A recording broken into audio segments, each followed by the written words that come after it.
Hello everyone, कैसे हैं आप? I hope you all are doing great. Competency enhancement programme 2025-26 में आज प्रैक्टिस टेस्ट 2 आपने कर लिया होगा और मुझे पूरी उम्मीद है, पूरी होप है कि जो पिछली मैंने 5 असाइनमेंट्स आपको करवाई हैं उनके बेस पर ये प्रैक्टिस टेस्ट 2 आपका बहुत बढ़िया गया होगा। फिर भी मैं आपको इस प्रैक्टिस टेस्ट को माइन्यूटली सॉल्व करवा देता हूं ताकि आप अपने आंसर्स को चेक कर पाएं कि आप कितना इस प्रैक्टिस टेस्ट में परफॉर्म कर पाएं। So be ready with your pen and copies. This is Dr. RPS Tool from the Quest for Maths. Only on this platform you will have expertise mathematics knowledge from school to college and competitions. So practice test 2 में जो हमारे पास sections हैं, that is पहले section में आपके पास MCQs हैं and those are 6 MCQs. और उसके बाद 2 मार्क्स और 4 मार्क्स के क्वेश्चंस आपको यहां देखने को मिलेंगे। तो सबसे पहला क्वेश्चन हम लोग करते हैं, that is choose the correct answer in the following question from 1 to 6। You have given the first question is from your definite integral and it is the having the statement π/6 to π/3 cos power 4x divided by sin x power 4 plus cos x power 4 dx। और इस बताना है कि इस integration का answer in चारों options में से कौन सा रहने वाला है। जब हम लोग ने डेफिनेट इंटीग्रल किया था तो मैंने आपको बताया था कि ये जो क्वेश्चन है ये आपको 4 मार्क्स में भी आ सकता है और 1 नंबर में भी आ सकता है। और इसके ऊपर जो फार्मूला लगता है that is from a to b fx dx this is equal to a to b। जो प्रॉपर्टी हमें लग रही है डेफिनेट इंटीग्रल में, जो प्रॉपर्टीज हम लोगों ने करी हैं a plus b minus x into dx, यानी कि ये दोनों लिमिट्स का सम करें, उसमें से फंक्शन में वेरिएबल को माइनस करें और दोबारा वही फंक्शन आ जाता है हमें, तो हम लोग इस प्रॉपर्टी को यूज कर सकते हैं। तो यहां देखिए π/6 to π/3 है। अगर आप इसको 1 नंबर में 1 मार्क्स में कर रहे हैं तो इसका डायरेक्ट जो आंसर आने वाला है दैट इज π/12। देखो कैसा आएगा, आप इसको याद रख लीजिए। यहां जो पावर है वो पावर कुछ भी हो सकती है, n पावर हो सकती है, 5 पावर हो सकती है, 6 पावर कुछ भी हो सकती है, वो आपने ध्यान रखना है। और यहां जो पेयर आएगा डिनोमिनेटर में साइन और कॉस का पेयर आ सकता है और नोमरेटर में साइन भी आ सकता है और कॉस भी आ सकता है, राइट। और ये है हमारे पास sine x power 4 cos x power 4। इसका जो डायरेक्ट आंसर बनेगा आपने क्या करना है कि अपर लिमिट में से लोअर लिमिट को माइनस कर दीजिए और 2 से डिवाइड कर दो, तो ये बनेगा π/3 यानी कि 60 में 30 माइनस करेंगे तो 60 आएगा। तो π/6 और नीचे 2 है डिनोमिनेटर में, तो ये π/12 यानी कि सी ऑप्शन जो है that is the right option. और अगर आपने इसको 4 नंबर में करना है तो इस प्रॉपर्टी के हिसाब से इसको करिए। ये प्रॉपर्टी सबसे पहले आप गिवन इंटीग्रेशन को ही आई मान लीजिए, यहां जो आपको गिवन इंटीग्रेशन है, और फिर उसी प्रॉपर्टी की हेल्प से यहां इसको चेंज करेंगे तो cos π/6 प्लस π/3 90 बन जाएगा। तो 90 के ऊपर जो है cos साइन में चेंज हो जाता है, ठीक है, और नीचे जो साइन है वो cos में चेंज हो जाएगा, कॉम्प्लीमेंट्री एंगल्स, और cos साइन में चेंज हो जाएगा।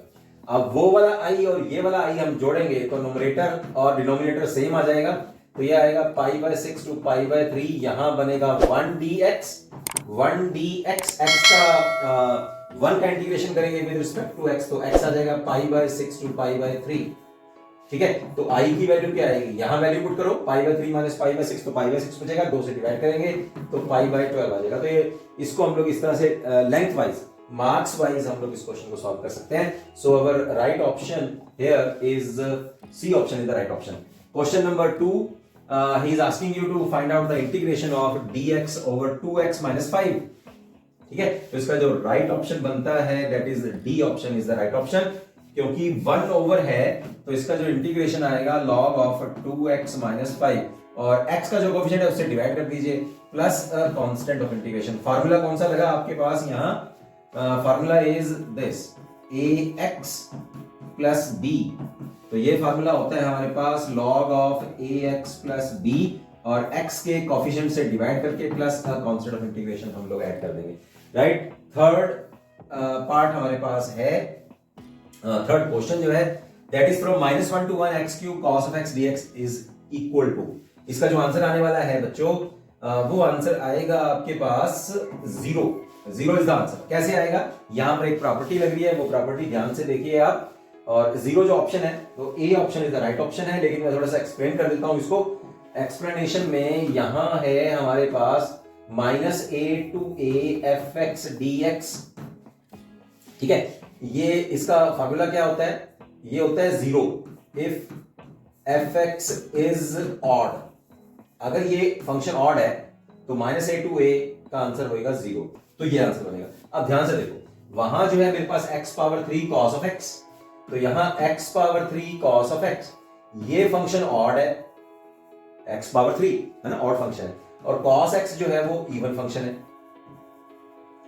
क्योंकि cos ऑफ माइनस थीटा या minus x is plus cos of x, और minus x power 3 is minus of x power 3। तो ये ऑड फंक्शन है, ये इवन फंक्शन है। ऑड और इवन फंक्शन के अगर मल्टीप्लाई करेंगे तो टोटल फंक्शन क्या आएगा, ऑड। तो इसका मतलब यहां इंटीग्रेशन के अंदर जो फंक्शन है दैट इज ऑड फंक्शन। तो -1 to 1 के लिए ये फॉर्मूला लग जाएगा हमारे पास। तो आंसर कितना आएगा, 0। डायरेक्ट 0 कर सकते हैं। अगर आपको ये प्रॉपर्टी याद है तो 1 सेकंड के अंदर इसका आप आंसर दे सकते हैं। कंपटीशन एग्जाम्स में भी ऐसे क्वेश्चंस बहुत आते हैं, तो वहां आपको इतना लंबा फिर सोचने की जरूरत नहीं चाहिए, क्योंकि वहां टाइम फिर वेस्ट होएगा। क्वेश्चन 4 है हमारे पास, इंटीग्रेटिंग फैक्टर। क्वेश्चन 4 ये हमारे पास जो बनती है लीनियर इक्वेशन, ठीक है, स्टैंडर्ड लीनियर इक्वेशंस। P और Q यहां क्या है, P और Q these are functions of x, है ना। इसमें इंटीग्रेटिंग फैक्टर क्या होता है फिर, e पावर p dx। यहां पर कंपेयर कीजिए आप, तो p की जो वैल्यू आएगी that is 1 over x, integrating factor हमारे पास बन जाएगा e power 1 over x into dx e power log of x। e और log will get cancelled and this is equal to x। तो आपके पास जो आंसर बनता है 4th क्वेश्चन में, आपके पास आंसर बनेगा इसमें D part is the right answer. 5th question देखिए, if dot product of two vectors is 0 then the angle between a and b vector is π/2। Dot product दो परपेंडिकुलर वेक्टर्स के लिए उनकी dot product जो होती है वो 0 के बराबर होती है, दैट मींस उनके बीच में एंगल कितना रहेगा, π/2। 6th पार्ट देखिए, 6th क्वेश्चन जो है, नेम ऑफ द इनइक्वालिटी। कितनी बार मैं आपको बता चुका हूं, वेक्टर में 3 डायमेंशनल ज्योमेट्री में भी आपको बताया, वेक्टर वाले चैप्टर में भी आपको बताया था, this is our Cauchy Schwarz inequality. और अगर यहां प्लस हो, यानी कि इस तरह से हो, a plus b vector, this is less than और equal to a vector plus b vector modulus, तो ये होती है ट्रायंगल इनइक्वालिटी, तो वो है श्वार्ट्ज इनइक्वालिटी, राइट। तो ये थे हमारे पास 1 मार्क्स के क्वेश्चन। चलते हैं अब हम लोग 7th क्वेश्चन की ओर, जहां हमारे पास अब नंबर ज्यादा आ रहे हैं, 2 मार्क्स या 4 मार्क्स के, हम इसको मान सकते हैं। Find the area of the triangle whose vertices are this this and this. तो you have given a triangle here,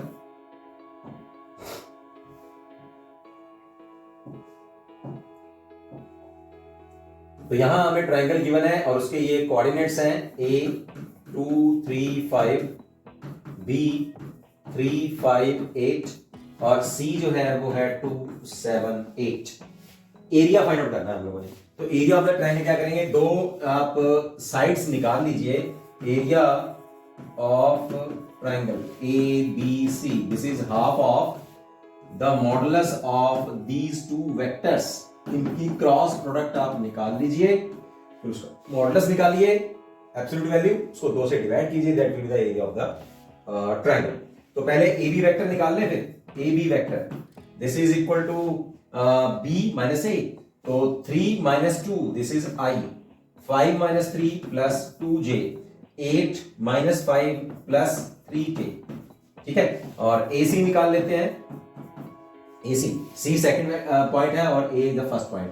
तो 2 minus 2 will be 0i plus 7 minus 3 is 4j, 8 minus 5 is 3k, ठीक है। ये मैंने AB और AC vector निकाल लिया है। अब इन दोनों वेक्टर्स की हम लोग क्रॉस प्रोडक्ट निकाल लेंगे with the help of determinants i j k, ठीक है। फर्स्ट वेक्टर लिखते हैं 1 2 3 0 4 3, बन गया हमारे पास 6i minus 3j plus 4 of k।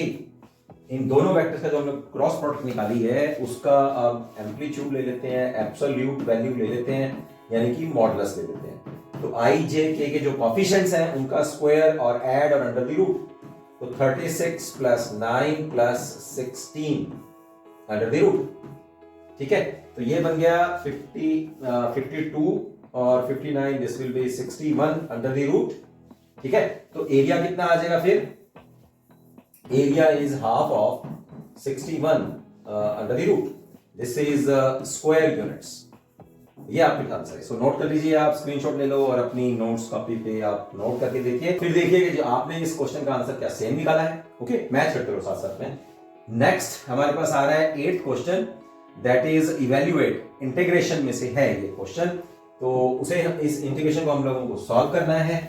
यहां सबसे पहले ध्यान दीजिए कि इसमें जो न्यूमरेटर है 1 minus sine square x, 1 minus sine square x is cos square x, square root है, तो यहां न्यूमरेटर में आ जाएगा कॉस एक्स और डिनोमिनेटर में आएगा यहां sign square x minus 5 sine x plus 9 dx।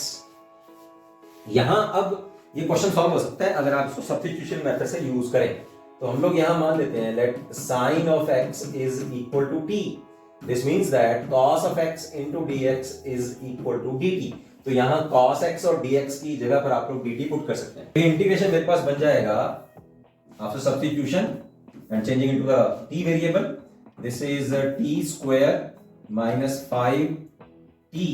बच्चों यहां थोड़ा सा करेक्शन करनी होगी हमें, ये हमारे पास यहां स्क्वायर रूट नहीं है, सिंपल हमारे पास ये डिनोमिनेटर है विदाउट स्क्वायर रूट, तो minus 5t, this is 5t और प्लस 9। तो ये क्वाड्रेटिक बन गई हमारे पास। अब इस क्वाड्रेटिक को देखो परफेक्ट स्क्वायर बनाना है। अब ये परफेक्ट स्क्वायर तो है नहीं, परफेक्ट स्क्वायर हम लोग कैसे बनाते हैं, t का कोफिशिएंट ले लीजिए, उसका हाफ कर लो, तो माइनस 5/2, उसका स्क्वायर करो, कितना आ गया 25/4, तो 25/4 ऐड कर दो और सब्ट्रैक्ट कर दो, तो ये आ जाएगा मेरे पास dt t square minus 5t plus 25/4 plus 9 minus 25/4, right. तो ये बन गया आपके पास। आप देखो यहां जो पहली 3 टर्म्स हैं यहां आपको ये परफेक्ट स्क्वायर देनी है, t minus 5/2 whole square plus, इसको बच्चों एलसीएम लेने के बाद हमारे पास आएगा 11/4। 11/4 को मैंने ऐसे लिख लिया, स्क्वायर कर दिया, तो यहां स्क्वायर रूट और स्क्वायर कैंसिल हो जाएंगे, कितना बचेगा 11 और 2 का स्क्वायर करेंगे तो 4, तो वही आ जाएगा हमारे पास। ठीक है, अब ये फार्मूला क्या बना, वेरी इजी, हमारे पास ये फार्मूला है, इसको याद भी रखिए, आगे भी यूज होने वाला है, dx over a square plus x square. इसका बड़ा इजी फार्मूला है, हम लोग सीख चुके हैं इंटीग्रेशन के चैप्टर में। 1/8 tan inverse of x over a plus constant of integration. So 1/11 square root, और जो नीचे 2 आएगा वो हम लोग न्यूमरेटर में ले जाते हैं उलट के उसको, तो ये 2/11 स्क्वायर रूट आ जाएगा और ये फार्मूला बनेगा tan inverse of this thing x की वैल्यू है t minus 5/2 over 11 square root by 2 plus constant of integration. यहां आंसर ले लेते हैं, तो ये बनेगा 2t minus 5 divided by 11 square root, और जो नीचे यहां आंसर मिलेगा 2 आएगा और ये 2 इस 2 से कैंसिल हो जाएगा, ठीक है, प्लस कांस्टेंट। चलिए अब पुट करते हैं हम लोग t की वैल्यू, तो ये बना 2/11 under the root tan inverse of 2, और t की वैल्यू यहां है sine of x minus 5 over 11 square root plus a constant of integration. So this is the answer of this integration is asking you to find out. Next question की ओर चलते हैं। यहां 9th question देखिए बच्चों, find the area of the region bounded by the curves y square is equal to 8x, x equal to 1 and x equal to 5 in the first quadrant। सो यहां हमारे पास 3 curves हैं, 2 स्ट्रेट लाइंस हैं और एक parabola है, और थोड़ा सा रफ इसका फिगर बना लें एक बार तो क्लियर हो सकता है। y square is equal to 8x is just like a right handed parabola, so this is our parabola here, x axis, यहां x1 है और सपोज यहां x5 है, तो स्ट्रेट लाइन हमारे पास ये बन जाएंगी x equal to 1 और x equal to 5, तो ये 2 स्ट्रेट लाइंस हो गई हैं, और ये हमारे पास कर्व है y square is equal to 8x, और कहां है, फर्स्ट क्वाड्रेंट में। फर्स्ट क्वाड्रेंट में हमें देखना है, तो फर्स्ट क्वाड्रेंट में जो एरिया यहां बनता है दैट इज दिस, ये वाला एरिया हमें फाइंड करना है। तो इंटीग्रेशन की हेल्प से, एप्लीकेशन ऑफ इंटीग्रेशन में मैंने आपको बताया area under the curves is given by this formula x equal to a to b y dx। यहां y क्या है हमारे पास, y is plus minus 2 into 2 under the root और x under the root, right. अब क्योंकि first quadrant में है तो हम लोग y की वैल्यू जो है वो पॉजिटिव लेंगे। So here you have, I am putting the values here, x varies from 1 to 5, y की वैल्यू जो आएगी that is 2 into 2 under the root और x under the root dx। तो पॉजिटिव वैल्यू ले रहा हूं because area is in the first quadrant, you have to find out is in the first quadrant, तो x और y की value जो है वहां पॉजिटिव रहती है। 2 into 2 under the root हम लोगों ने इंटीग्रेशन साइन से बाहर निकाल लिया है and we are making the integration of x square root x power half, तो ये बनेगी x power 3/2 over 3/2 power limits are from 1 to 5, ये 3/2 उलट जाएगा तो ये बनेगा हमारे पास 4 into 2 under the root divided by 3 और यहां मैं वैल्यू पुट कर देता हूं लिमिट्स की 5 3/2 minus 1 पावर 3/2, ये आंसर बन गया। थोड़ा सा सिंप्लीफाई कर लेते हैं इसको, 4 multiplied with 2 square root divided by 3 और यहां बनेगा 5 पावर 3/2 है तो 5 into 5 square root minus 1 square units, right? So this is the area of the region bounded by these three curves, y square is equal to 8x equal to 1, x equal to 1 और x equal to 5। ये था हमारा 9th question. चलते हैं 10th question की ओर। 10th question की statement है हमारे पास, find the particular curve which passes through the point 1 1 and whose family is represented by the differential equation this।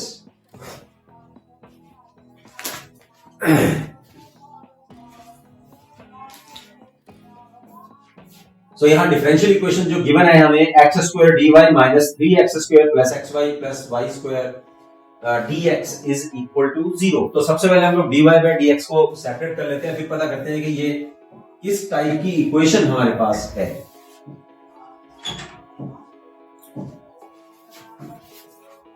dy by dx this is equal to 3x square plus xy plus y square over x square.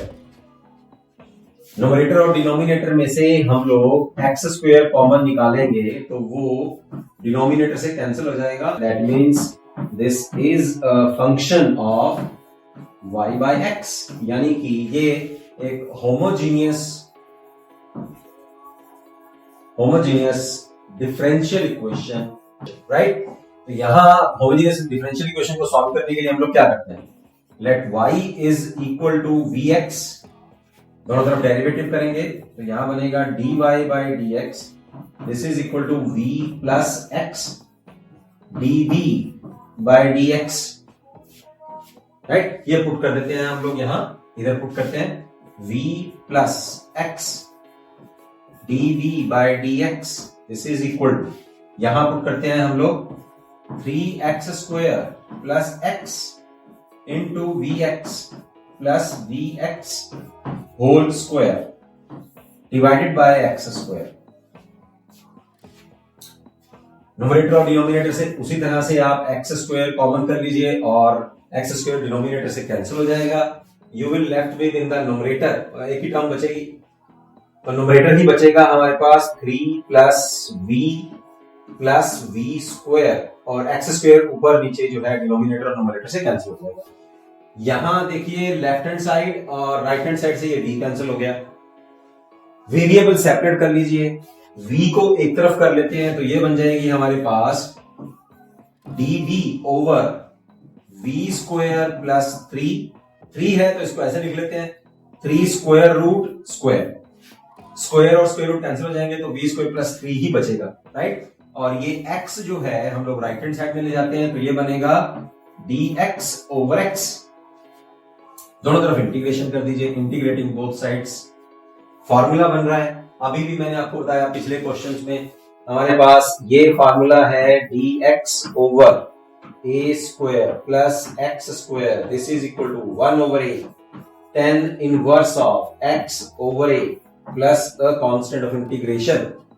तो left hand side में यहां solve होने के बाद ये बनेगा 1 over 3 under the root tan inverse of v by a means 3 under root और x की वैल्यू वहां यहां जो है वो v है और राइट हैंड साइड में ये बनेगा log of x plus a constant of integration. यहां क्या करेंगे हम लोग, यहां v की वैल्यू पुट कर देते हैं। सबसे पहले थोड़ा सा इसको सिंप्लीफाई कर लेते हैं, तो ये बनेगा 1/3 square root 10 inverse of v की वैल्यू यहां से पुट करेंगे तो y बाय x, ये बनेगा y by 3 under root multiplied with x is equal to log of x plus a constant of integration. ये हो गया हमारे पास इक्वेशन नंबर 1। अब ये हमारे पास कर्व आ गए, तो कर्व तो आ गई लेकिन पर्टिकुलर कर्व नहीं आई। पर्टिकुलर कर्व निकालने के लिए वो कह रहा है कि ये कर्व जो है वो 1 से पास करती है। दिस इज जनरल कर्व, क्योंकि यहाँ कांस्टेंट ऑफ इंटीग्रेशन है, c की डिफरेंट वैल्यू हो सकती है तो डिफरेंट कर्व्स आ सकती हैं, लेकिन वो पर्टिकुलर कर्व कह रहा है। तो पर्टिकुलर कर्व कहां से पास करती है, 1 से। तो लिखेंगे because the required curve passes through 1 ठीक है, तो ये 1 से पास करती है, तो यहां इसमें पुट कर देते हैं। फिर तो पुट करेंगे तो हमारे पास ये बनेगा 1/3 under the root 10 inverse of y की वैल्यू भी 1 पुट कर रहे हैं और नीचे x की वैल्यू भी हम लोग 1 पुट कर रहे हैं। ध्यान दीजिए जरा, यहाँ y की वैल्यू भी 1 और यहां भी 1, तो 1/3 स्क्वायर रूट आ जाएगा हमारे पास। राइट हैंड साइड में मेरे पास है log ऑफ x, तो log 1 पुट कर रहा हूं और c की वैल्यू जो है हम लोग यहां से फाइंड आउट करेंगे। तो 1/3 under the root 10 inverse of 1/3 under root tangent pi by 60, यानी कि टेंजेंट 30 जो होता है वो 1/3 अंडर रूट होता है। इसका मतलब ये आ जाएगा पाई बाय 6। log 1 0 और c की वैल्यू ये हमारे पास ये आ गई है पाई/6 स्क्वायर रूट। तो c की वैल्यू हम लोग यहां पुट कर देते हैं फ्रॉम इक्वेशन नंबर 1। यहां हम लोग c की वैल्यू पुट करते हैं, तो फ्रॉम इक्वेशन नंबर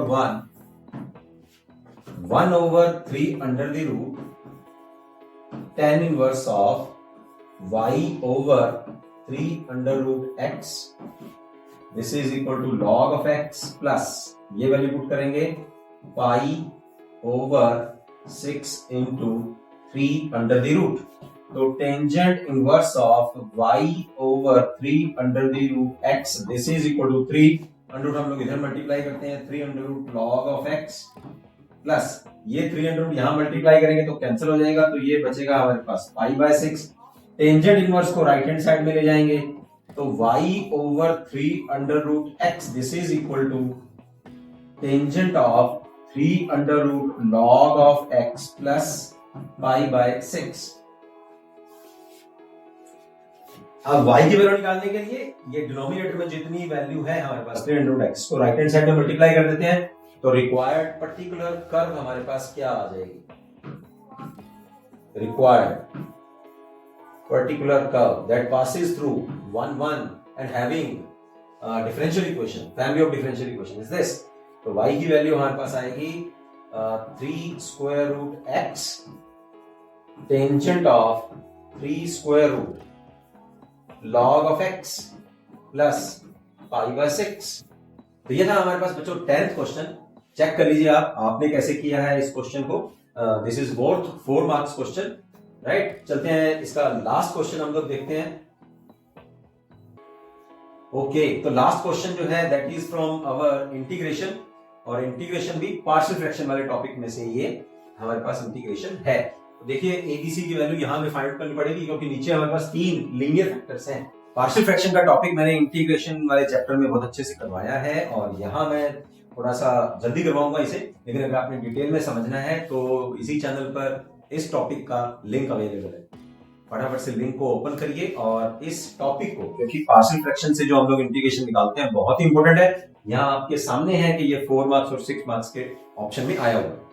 ठीक है, तो उसको सॉल्व कैसे करेंगे। सबसे पहले हम लोग क्या करते हैं कि ये जो डिनोमिनेटर में हमारे पास मल्टीप्लीकेशन वाले फैक्टर्स हैं, इनको हम लोग प्लस और माइनस में बना लेते हैं with the help of partial fractions. तो लीनियर फैक्टर्स हैं तो क्या करेंगे, a/x - 3 b/x + 2 c over x plus 1, दोनों तरफ हम लोग एलसीएम लेंगे, तो एलसीएम लेने के बाद हमारे पास बनेगा 4x minus 3, this is equal to a over x plus a multiplied with x plus 2 x plus 1, क्योंकि राइट हैंड साइड में जो एलसीएम आएगा वो यही तीन फैक्टर्स की मल्टीप्लिकेशन ही आएगा, तो दोनों तरफ से डिनोमिनेटर कैंसिल हो जाएंगी और एलसीएम लेने के बाद हमारे पास ये एक्सप्रेशन बचेगा x minus 3 multiplied with x plus 1, और c के साथ में ये जो पहले दो फैक्टर्स हमारे पास आ जाएंगे x माइनस 3 और x प्लस 2। ठीक है, तो अब निकालते हैं हम लोग एबीसी की वैल्यू। कैसे निकालेंगे? लाइक पावर्स के कोफिशिएंट्स को कंपेयर करेंगे, comparing the coefficients of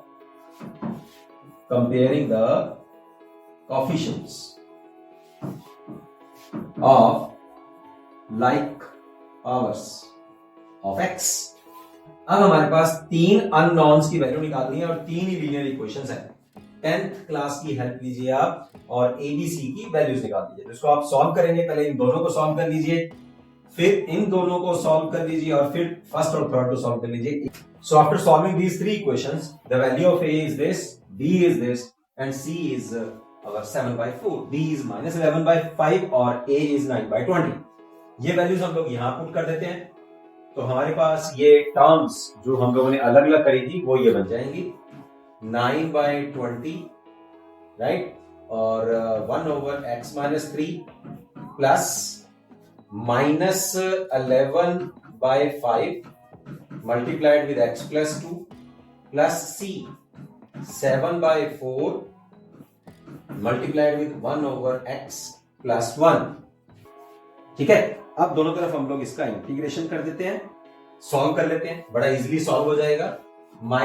plus 9/20 1 over x minus 3 का integration, this is your x log of x minus 3 minus 11/5 log of x plus 2 plus 7/4 log of x plus 1 plus a constant of integration. So this is your answer. इसको आगे अब solve करने की जरूरत नहीं है, ना ये सॉल्व होएगा। फार्मूला मैंने क्या लगाया है? Formula is this, integration of ax 1 over ax plus b with respect to x is log of ax plus b divided by the coefficient of x plus the constant of integration. So this is the answer of this integration with the help of partial fractions. तो बच्चों यहाँ जो CP का हमारा जो practice test है इसको आपने हल्के में नहीं लेना है। यहाँ आप ये समझिए कि बोर्ड आपको पहले से ही पेपर का पैटर्न, पहले से ही किस तरह के किस टाइप्स के क्वेश्चंस आपके प्री बोर्ड में और आपके फाइनल एग्जाम में आने वाले हैं वो आपको पहले से बता रहा है। तो आपने क्या करना है, सीईपी के सारे जो असाइनमेंट्स हम लोगों ने करी हैं, बेस लाइन का जो टेस्ट पेपर नंबर 1 किया था, एंड लाइन का जो हम लोगों ने टेस्ट पेपर 2 किया, इन सारे क्वेश्चंस को करिए, इनके साथ के क्वेश्चंस को करिए। तो आप ये समझिए कि प्री बोर्ड का एग्जाम भी आपका प्रिपेयर हो रहा है और फाइनल एग्जाम भी प्रिपेयर हो रहा है। Stay tune with this channel, क्योंकि मैं आने वाले वीडियोस बहुत ही एक्साइटेड और बहुत ही आपके लिए इंपॉर्टेंट होने वाले हैं, क्योंकि वहां मैं आपको एक सीरीज लेके आ रहा हूं जिसमें मैं प्रीवियस ईयर्स के सैंपल पेपर्स, प्रीवियस ईयर के क्वेश्चन पेपर्स और इंपॉर्टेंट क्वेश्चन जो मेरे एक्सपीरियंस के हिसाब से, क्योंकि आप अपने सीनियर से पूछ के देखिए कि जो मैंने मेरे चैनल पर पिछले सालों में मैंने जो अपने एक्सपीरियंस से उनको 1 मार्क्स के क्वेश्चन, 4 और 2 और 6 मार्क्स के क्वेश्चन जो मैंने प्रोवाइड किए हैं, 100% पेपर जो है उन्हीं क्वेश्चंस में से आया। तो आप भी तैयार रहिए मेरी आने वाली सीरीज के लिए, जिसमें मैं आपको इन सैंपल पेपर्स की हेल्प से